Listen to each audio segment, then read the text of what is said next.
Hi everybody, this is so blessed and welcome to the blessed place. I am so excited. Y'all just don't know. What's got me so excited? My first video request. Yes, one of my subscribers sent me an email and asked me to do a video response to her question. So I'm going to read the email. Hello, how are you? You seem to be a very confident and strong sister. Have you always been this way? If not, when did your journey begin in being such a strong, confident sister?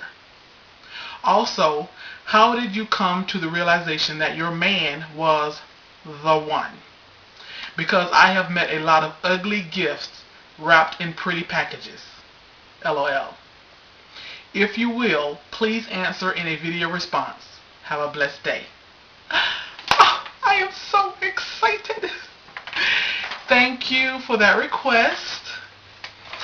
And I'm going to speak to you and anybody else who's listening on the real from the heart. And I haven't really thought long and hard about what I'm going to say.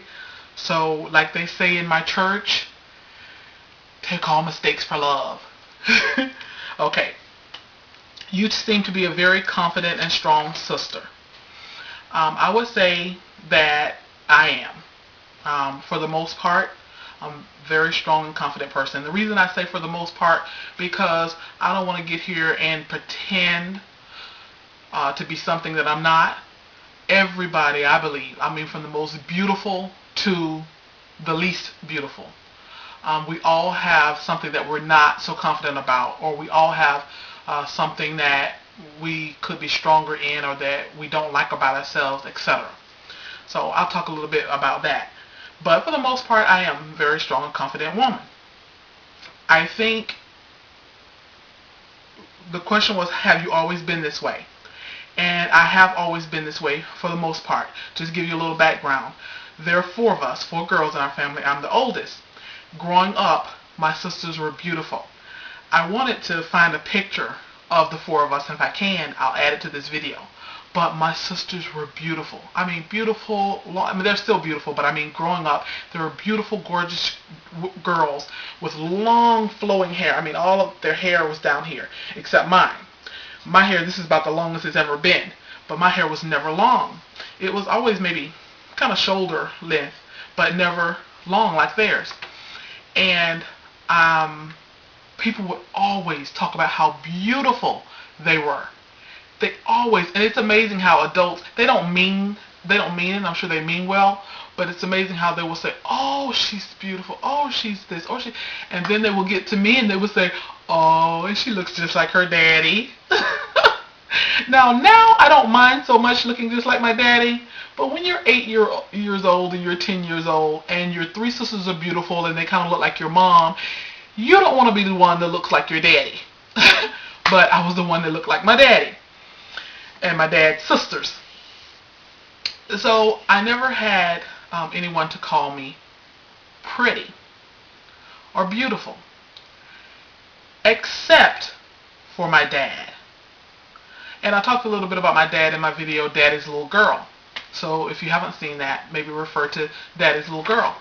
But my dad, I would say that probably the first 18 to 20 years of my life, my dad was the only person that I can recall ever calling me pretty or beautiful. And my dad always reminded me that I was beautiful. So that helps. So that's, I say never underestimate the power of a father's word in his daughter's life and a father's presence in his daughter's life. So women, please don't deny your daughters their father. Whatever's going on between you two, if he is not physically endangering your child, don't deny your child's father to be in the child's life, especially a girl. Girl or boy, but especially a girl. It's vital to her self-esteem later in life. But as I was always taller than everybody else. I was always heavier than everybody else. Even though I was kind of slim back then, but still, I mean, I remember being like 170 pounds in about ninth, 10th grade.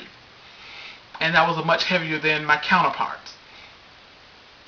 But I got into sports. And I'm going to try to speed this up because I know I can talk on and it'll be 10 minutes before you know it. But I got into sports at age in 6th grade. Sports is an awesome boost to your self-esteem.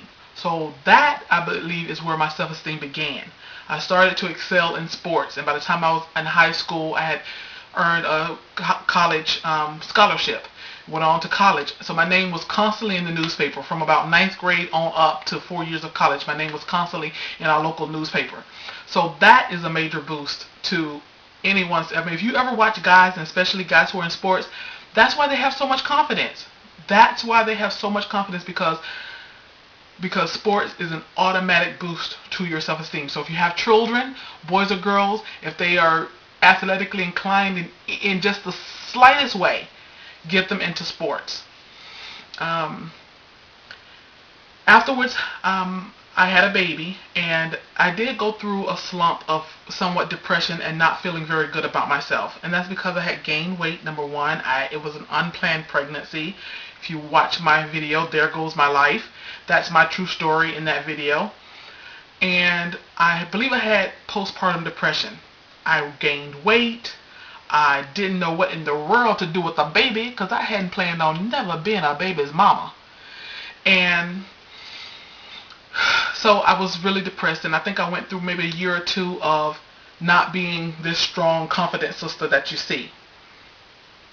But the way I got myself back to being myself was, number one, I said, this is not me. The depressed girl, the girl who doesn't feel good about herself and about her body, this is not me.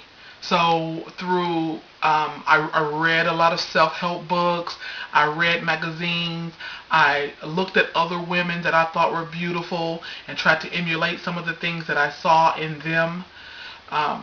I surrounded myself with people who, which I've always done, but surrounded myself with people who help boost my self-esteem. And also too, I've got to say it that, men help boost my self-esteem. And I don't mean that in any sleazy, slimy way, but having men remind me that although, I mean, I was always used to, in college, I was used to men liking the way I look. I had a really nice, tall, 6'2", athletic, slim body. But as I got bigger and bigger and bigger, I thought, nobody's going to ever want me because I'm not used to being this size. But then when I started realizing that there were men who really do love big women, that was a boost to my self-esteem. So I think the reason, oh Lord, I'm talking on and on. Did I answer any of your questions? How did you come to the realization that, okay, let me use this last little bit, that my man was the one. I got 1 minute to talk about knowing my man was the one. I knew, this is my motto when it comes to men or relationship. When they show you their true colors, believe them. As women, we make too many excuses for men. And the other motto is, actions speak louder than words. That love stuff, baby, I love you, you're this, you're that, you're that. Oh, please. Actions speak louder than words. What are his actions saying to you? Is he showing you? Love is a verb. Is he showing you that he loves you? Is he thoughtful? Is he considerate? Is he respectful? Is he generous? Is he generous with his money? Is he generous with his compliments? Is he generous with his love? Is he generous with his time?